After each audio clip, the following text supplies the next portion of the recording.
honey. What are you doing? Building us a deck. Why?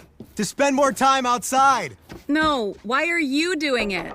Don't worry, babe. I got this. There are some things in life you can't trust. Uh-oh. And there are some things you can, like the HP Smart Tank printer.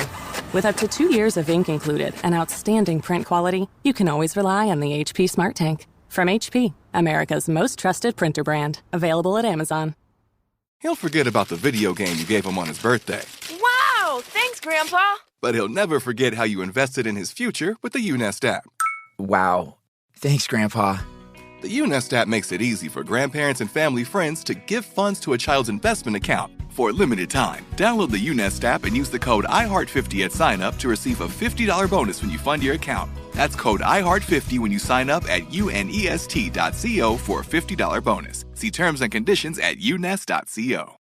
Can a podcast help you sleep better? This one will. Hi, I'm Katie Lowe's. And I'm Adam Shapiro. We're the new hosts of Chasing Sleep, a podcast from iHeartRadio and Mattress Firm, back for season 2. We have questions like, can I sleep on the job and be a more productive employee? And is it okay to not sleep in the same bed as my partner? Adam! I'm just saying. We'll talk to experts and everyday people as we uncover some of sleep's mysteries. So listen to Chasing Sleep on the iHeartRadio app, Apple Podcasts, or wherever you get your podcasts.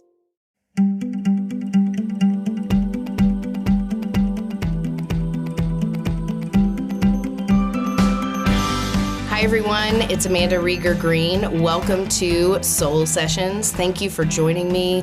I hope that you have been enjoying our conversations, the tools, resources, information, insights I've offered through guests, through my own insights and experiences. We are just laying the groundwork and the foundation, and that's why I've really led with intuition, because we all have the gift of intuition. We all have the ability to continue in that development.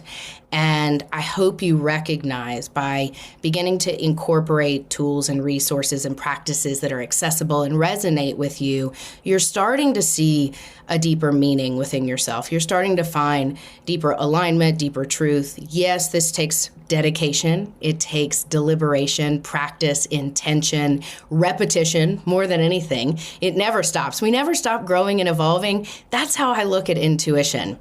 One of the things I am excited to talk to you about today and lead into is something many of you are interested in. It can be a little bit controversial, so I want to debunk some of the controversy and the fear around this topic. It's mediumship.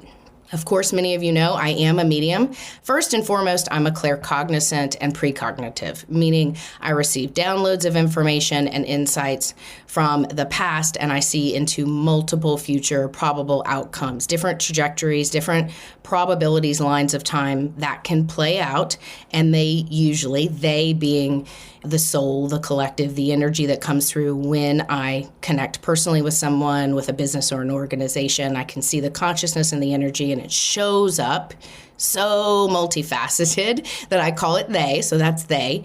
But when I communicate that is my primary gift. That's what I've had since I was a little girl, and of course it has developed and become a foundational ability for me, a sensory ability that I use in my work and my avocation.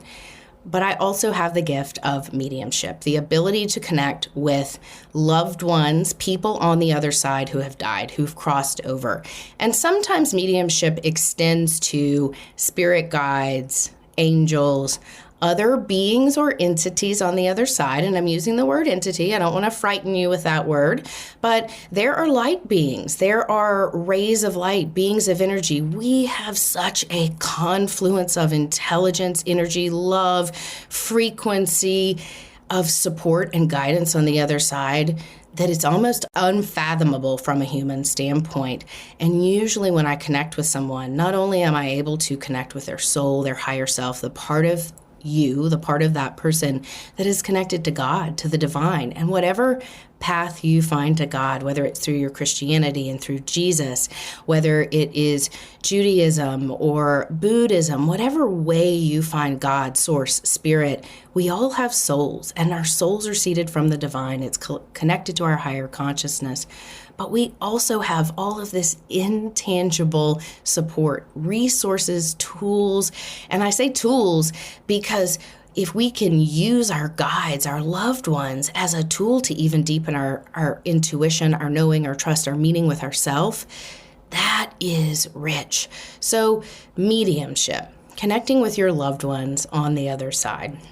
My first experience with this, with connecting with a loved one who I knew, was my grandmother, my father's mother. I think I was in 3rd or 4th grade, and she was sick. She had Alzheimer's.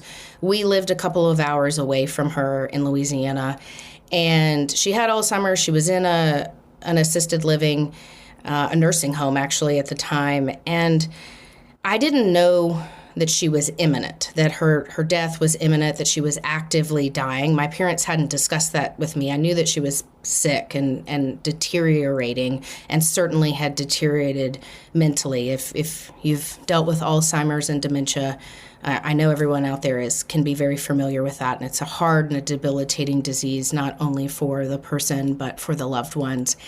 So that had been happening for a while. Her disease had been progressing, but I didn't know, at 3rd or 4th grade, my parents hadn't shared she was active. I'm not sure that they knew she was active. But anyway, I was feeding some neighbors' cats. They were out of town, and I was feeding their cats. So I was over in their house feeding the cats, and we lived on this river. Shout out to the Chifuncta River. We lived in a neighborhood called Beauchene. This is on the north shore of New Orleans. So if you know, you know. I was feeding their cats, and my neighbors had this gorgeous bay window, and I remember finishing up, and I was about to walk down the stairs, and I looked out the bay window onto the river, and all of a sudden, I saw kind of like a mirage. I mean, remember, I'm in 3rd or 4th grade, but almost the image of my grandmother's face in the river. I mean, I was just kind of staring, and I saw her. I felt her. And she just communicated with me, and it wasn't scary or frightening. It was loving and all-encompassing and divine. I wouldn't have been able to articulate that to you then, but looking back and remembering how I felt, it was transcendent. It was mystical. But she communicated to me. She says, "I'm no longer here. I'm not here in my body, but I am well. I am safe." And also, what I remember most poignantly about that, apart from her mirage appearing in the river, I mean, hello, that was, that's pretty jarring. But also what I remember was she was articulate. She was of sharp mind, and she was communicating clearly and directly. So I knew it was her. I knew it was the spirit of the woman I knew, the grandmother. I called her Grandy Ed. Her name was Edna Lewis. Edna Lewis Rieger, but Grandy Ed. And it was Grandy Ed, but it was her essence. It was her energy. It was her voice. And it wasn't audible. I didn't hear it audibly. I heard it in my soul. So I went, I'm kind of stunned by this experience, and then I'm also denying it a little bit because I didn't understand and I didn't really think much. And then I remember going outside, locking their house, getting on my bicycle and thinking, well, this is really weird. I don't think I'm going to tell my parents. Maybe I made this up. And that's where most of us go in mediumship. So important, everyone, is maybe I made this up. Either nobody's going to believe me, maybe I made this up, maybe my imagination just ran wild. And I'm a child. I'm 3rd or 4th grade here, so of course my imagination was abundant at that time. Anyway, I get home, and when I walked in the door, my parents said, "Hey, can you come sit down on the sofa? We need to tell you something." And I had no clue what they were about to say, but they said, "Sit down on the sofa." So, of course, I thought I was getting in trouble. And I thought, I haven't done anything today. And they sat me down and they said, "We need to tell you something. It's about your Grandy Ed." And I said, "Oh, she died. She's no longer with us." And both of my parents just looked at me and they said, "Well, yes, like she's gone. She's gone to heaven. She's gone to be with her Lord. She's peaceful. She is no longer with us."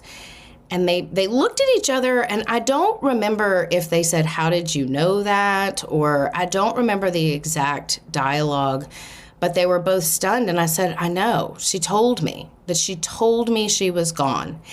And they both smiled. Neither one of them shut it down, but they didn't ask me any more questions.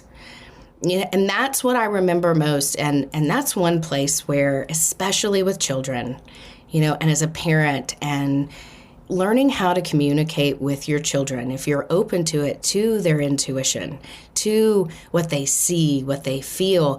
I wish, and this was not my story at this time, but I wish my parents would have said, tell us more. But they were also grief-stricken and trying to communicate this with me. But they didn't ask any questions, and then I think I put it aside. I filed it back away in my mind as this happened. I knew. And then I just pushed it down. I had multiple spirits that had come to me before that. I remember specifically in my room at a younger age, maybe 2 years prior, feeling some beings in my room. I remember putting my stuffed animals around myself in the bed. I wasn't afraid of them, but I was afraid. And today, if you know me, and my mind and my heart is pretty darn open, because I have had a multitude of outstanding and awesome experiences with myself and with other people around beings and experiencing beings coming through and communicating messages. But I do believe that those beings that came through were very multidimensional and very advanced, from an advanced civilization. So I will go ahead and share that with you. More to come at another point. And it was validated through working with a child years later in my work, and she was being visited by the same beings, and I was able to describe them, and she reflected those back to me in turn, and it was validating for me. 25 years later, she and I had both experienced the same beings, and I knew better what they wanted and what it was for, and I was able to help her. I was able to help her mother, setting some energetic boundaries. I hope you recognize here, too, that I'm setting the stage for everybody out there to know that we are sovereign.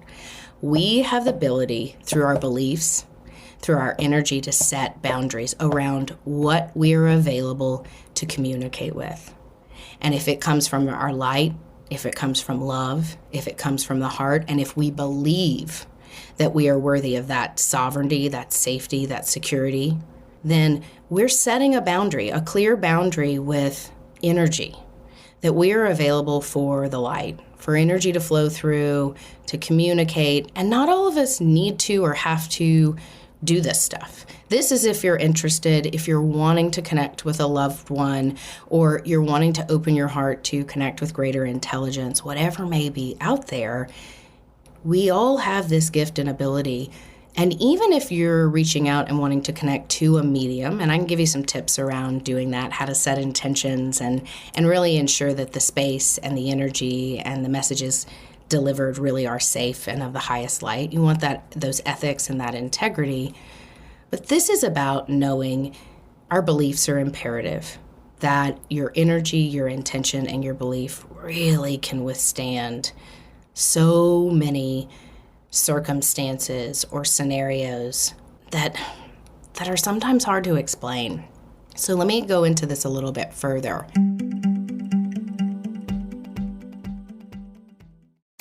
When you visit a state as big and diverse as Texas, there are a million different trips you can take. Let's say you've got an appetite for whitewater kayaking. You can get your own, so this is why they call it Devil's River, trip to Texas. Or maybe you have an actual appetite. I'll take a pound of brisket, 6 ribs, 3 links of sausage, and a piece of pecan pie. Trip to Texas. Go to TravelTexas.com/get your own for the only trip to Texas that matters. Yours. Just about everything fits in your schedule except cleaning. Roborock S8 series is here to change that. Their robots are quite intelligent and automatic, so you can schedule cleanings and develop a successful cleaning routine. Get powerful cleaning performance like increased suction power, a mopping system, and more. The S8 Pro Ultra even has an all-in-one zero-maintenance docking system. On Amazon Prime Days, July 11th and 12th, save $150 on S8 and $200 on the S8 Plus, only at Amazon.com.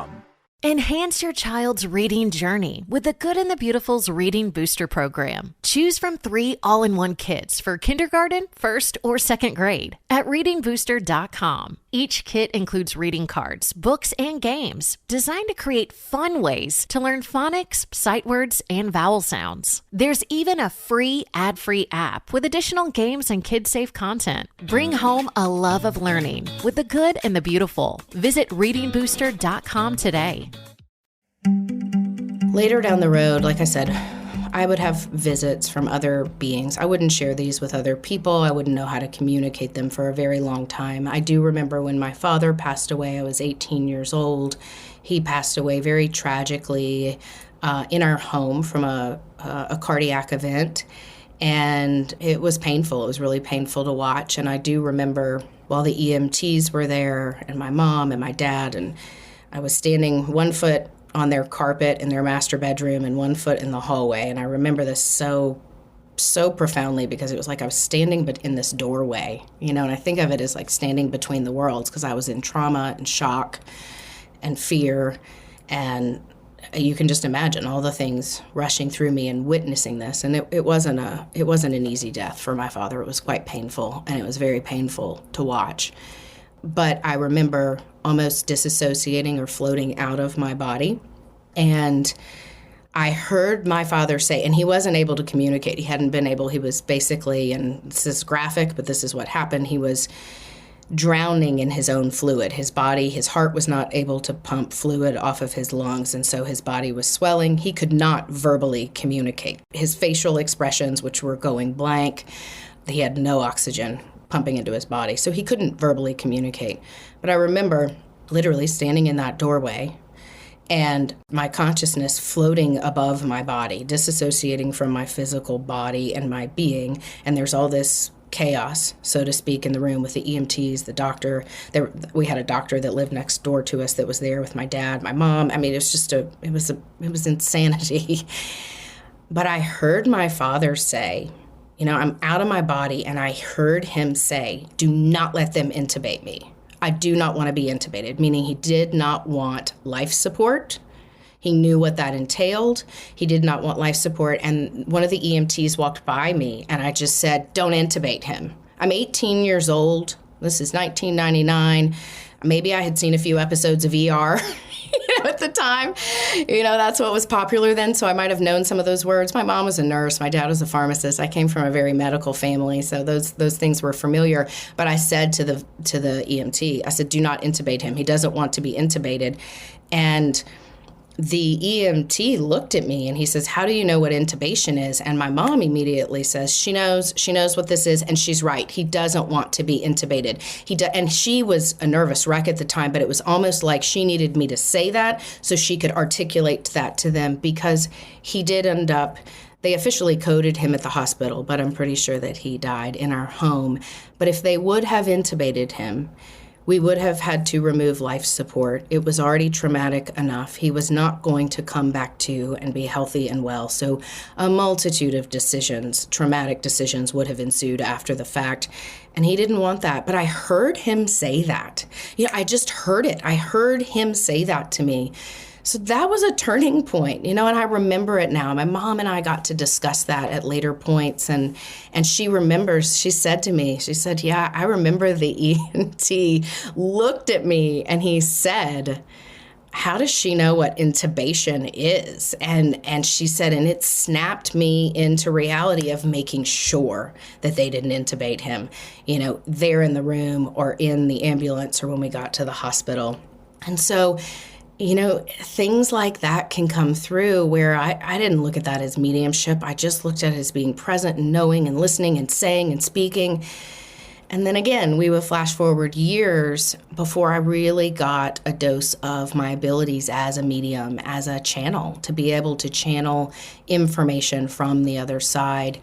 And it's a little bit darker, and I want to share this with you because it's important, and it's also how I can explain to you why I know we have the ability through our beliefs and through our sovereignty to really, really take care of our energy, to protect and keep our energy safe as far as what we're available for in this arena, also in life in general.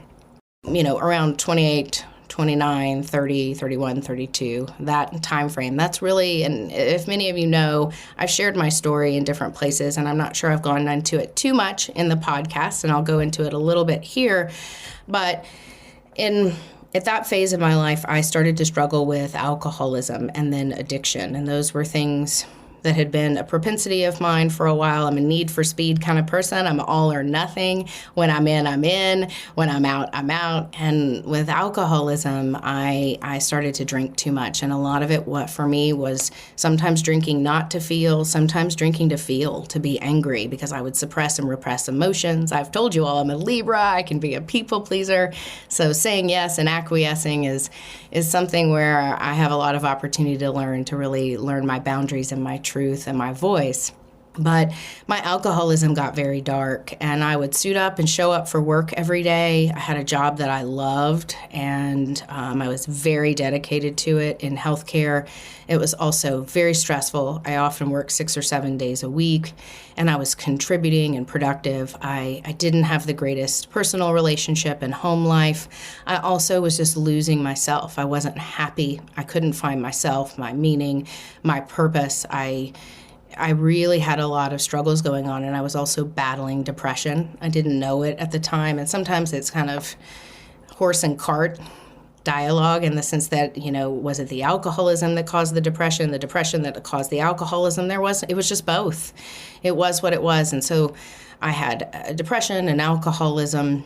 And one of the things that I know today, by being in recovery, really stepping into my sobriety and understanding the absolute importance for sobriety for me, because I do have the disease of alcoholism, and it is something that I treat each and every day, and I'm pretty open about, and it's not easy, and sometimes it is.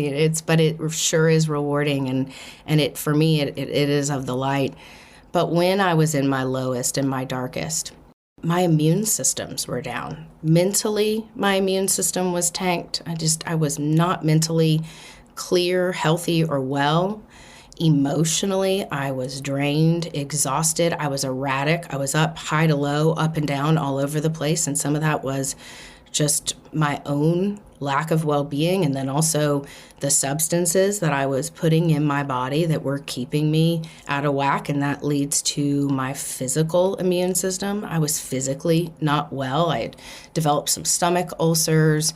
I had issues left and right. I was malnourished because of my own disease and what I was doing to my body through my alcoholism and addiction, and then also working lots of hours and living 2 different lives and the insanity of it. It was a really tough time, and I am so grateful to be alive. I live on borrowed time today because there are a number of instances and scenarios in that story where I should not be here. I should not be alive. But for the grace of God, and also I do believe my guides, my loved ones on the other side, angels, anything that you relate to, they were all there rooting for me. God was holding me up when I couldn't hold myself at my lowest time. And through so much of that pain, and I've shared this before, is where the breakthrough is, where the treasure is. It's just, for me, it was my willingness, my openness, and really getting honest that I was sick and I wasn't well.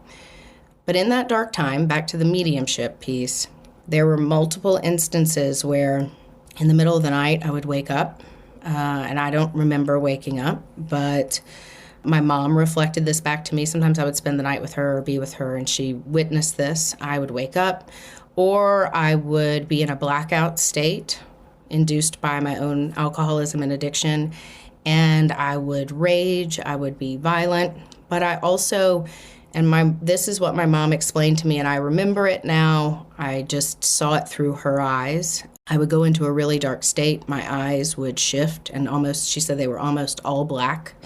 And then I would speak emphatically and articulately in some other tongue, in some other language that she said was dark. It was scary. It was demonic. She said, Amanda, it was as if you were possessed.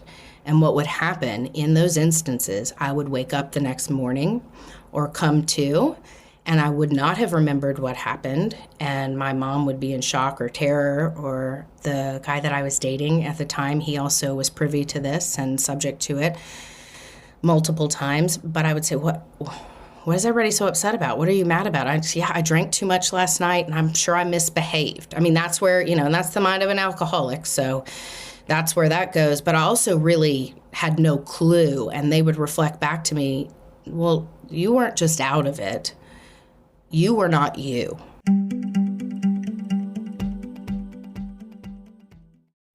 The workday is done, and you're ready to close up shop right after you clean the floors. Leave it to the new Roborock S8 Pro Ultra, a smart robot vacuum. The Roborock S8 Pro Ultra features increased suction power, a dual roller brush, the Viberize 2.0 mop, and a zero-maintenance self-emptying docking system. Keep your business or home office clean while you're away. On Amazon Prime Days, July 11th and 12th, save $150 on S8 and $200 on the S8 Plus, only at Amazon.com. Did you learn anything fun today? Yeah, I went to the jungle and learned a bunch of new words from an iguana. That's cool. And then I went to a farm and got to read with some pigs. Sounds like you're learning a lot. Watch your child's reading skills soar this summer when you use the Good and the Beautiful's all-in-one reading booster kits for kids kindergarten through 2nd grade. Reading cards, books, games, and a free compatible app are all included. Go to readingbooster.com to order yours today and bring home a love of learning. Order now at readingbooster.com. Let me share a secret about my travel companion. It's from Rome Luggage, a company born from the brilliant minds that created Tumi. Each bag is handcrafted in the U.S. They've got these wheels that glide smoother than anything I've experienced before. Perfect telescoping handles and details where you can actually feel the quality. And guess what? I customized it by choosing my own colors. And now every time I travel, my bag never gets lost in the sea of black bags. The best part? Buy 2 or more bags and get 10% off with no code needed. Rome Luggage. That's ROAM luggage.com. And they would reflect back to me, well, you weren't just out of it. You were not you. Something was coming through you, something heavy, something dark, something that wasn't you. And this started happening repetitively to the point where in my waking state, when I would get up, I get dressed, I go to work, I might not be feeling well, but I was also starting to really backslide into feeling overwhelmed and overtaken by something darker, heavier, and more powerful than me. And it was not God, it was not Source, it was not of the light, it was of utter darkness. And I have a light, bright heart. I am loving, I am kind, I'm compassionate. But in my alcoholism and addiction and through whatever else was running through me, energetically, mentally, emotionally, I was unkind. I was angry. I was a version of myself that was frightening and destructive and also extremely intentional and demanding. So whatever it was much more powerful than me, and it was not light. And fortunately, through that, I was able to have a breakdown and know that I wanted to get well, and I think there was God and the sunlight of the Spirit shone through me one morning and said, you can't live like this anymore. You don't need to. There are bigger things out there for you. You are meant to live. You are meant to love. You are meant to share and be.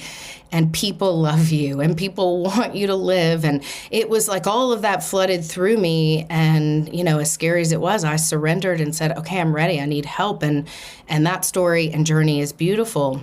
But what happened down the road is once I got sober and once my vessel was clear, and I started to come to, and my mental faculties were becoming more conscious, more coherent with better sleep. My body was healing. My body was sober. It was getting the nutrients, the exercise, the rest, all the things, the hydration it needed.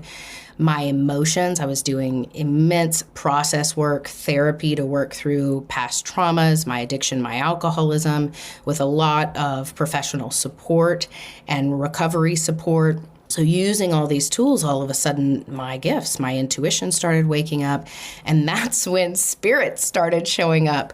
And I can name them off. I ended up in a sober living home. I lived in a sober house after I got out of alcohol and drug treatment, and we had a ghost in our sober home, 2 of them actually, a man and a wife, and that was confirmed by the neighbor once I saw them, and they were loving and they were happy that we were there because the woman had actually died from alcoholism, and she was so happy that all these sober women were there, and the neighbor communicated that to us. The list goes on because all of these spirits would come through with joyful messages, with light messages. And I remember as this was flooding through and I was starting to try to understand my gift, communicate my gift, sharing this with my mother. And she would see me when I would talk about these things, or I started doing these videos years ago talking about astrology and energy. And she said, I was watching your video, Amanda. And she said, do you remember how, a couple of years ago when you were so sick and everything was going on, and I would tell you that your eyes were turning black and it was like you were speaking some demonic or some dark language, and it wasn't you. She said, watching you, she says, your eyes shone bright. They were light beams were coming through them. She says, your eyes were illuminated. And when she said that, it was like, oh, I am a channel. Just like any of us out there, we are a channel for darkness and tragedy and pain and fear. And we are meant to experience some of those things in our human condition, but we are also bright, intelligent vessels, channels of light. And when she reflected that back to me, I said, oh my goodness. She said, I'm healthy, I'm well. My sobriety, my health, my wellness, my well-being, my physical body, mental body, emotional body, energetic body, all of that is a non-negotiable, because I know I can be a vessel of the darkness or of the light, and I choose the light.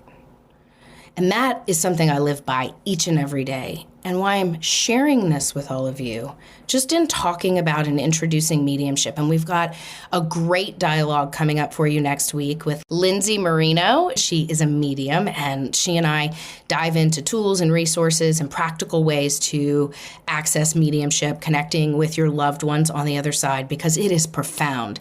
It is awakening and healing and validating and comforting, and also it just creates this wholeness that is undeniable when we get those messages. And whether it is through a medium, through someone who has a gift and stands in their light and stands in their truth, and that's something I encourage all of you to look for. If you do want a mediumship reading, if you do want to connect with someone, just ensuring that it feels right, it feels good. The messages you see from that person, whatever they put out there or the way that it aligns, it feels light and bright, and set your intentions. It is my intention that this interaction is for healing, for growth, for evolution, for clarity, meaning, purpose, and all in the highest aim. That's where your power and your sovereignty is, in your voice, in your intention. And that's where mediumship to me has the potential not to be scary or sacrilegious or uncomfortable, but the ability to heal, to connect us with our loved ones, to know that they are with God, they are infinite, they see things brighter, they're working on their lessons on the other side and working to help us, even if they have hurt us. There are so many fruitful things that can come through, but also it's imperative that we approach it from a healthy state. And one thing I do want to share, and I share this often with people who will reach out, is when you have someone pass away, when you have someone die, I usually encourage people to wait a bit before reaching out and getting a reading, getting a mediumship reading, because the natural inclination is to reach out immediately. I need messages. I need to know that they're okay, or I'm not feeling them anymore. And I certainly, losing my mother recently, I know how that feels. But we're very susceptible in that state of grief.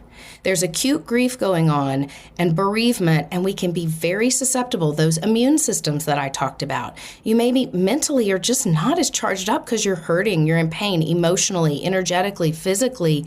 So giving yourself a little time and knowing they're always going to be there. The messages are going to be there when you need them. It will be divinely aligned, and you don't have to rush it. It will come to you, and the right medium or the right sign or message from someone at the grocery store out of the blue, they will divinely help orchestrate that, and it will be of the light if your intention is, and if you trust and have faith. So I've got a great blog. It's Mediumship 101 blog, which will help just with general tools and resources that will give you a little bit more information on how to tap into connecting with your loved ones on the other side. And we've got, again, like I said, this great dialogue coming up, which I think we'll dive in more. I've got a couple of live readings that we will showcase. And I'd love to hear from you as far as questions, and what questions you have around mediumship, what fears you have, debunking some of that. So this gift, this ability to communicate and connect with our loved ones, is from source energy, from God's love, from God's energy, and not something to be afraid of, but knowing how important it is to set our energetic boundaries, our intentions, and our beliefs around light energy, because I do know that the dark is out there and it exists, but so much of it falls back to our own integrity, our biology of belief, and our ability to know that we are empowered. We are empowered through our higher consciousness and our human consciousness, but we get to connect with what is beyond the other side, and our loved ones are waiting to communicate with us and support us in ways that are so infinitely beyond our thinking that it's mind-blowing, and it also is a big old shot of raising your vibration. I will tell you that it shoots your vibration up in an extraordinary way. So I hope you all have enjoyed this. Please send me your questions and your feedback. I look forward to connecting with you soon and sharing these upcoming podcasts. Thank you for joining me. I'm Amanda Rieger Green. Talk soon.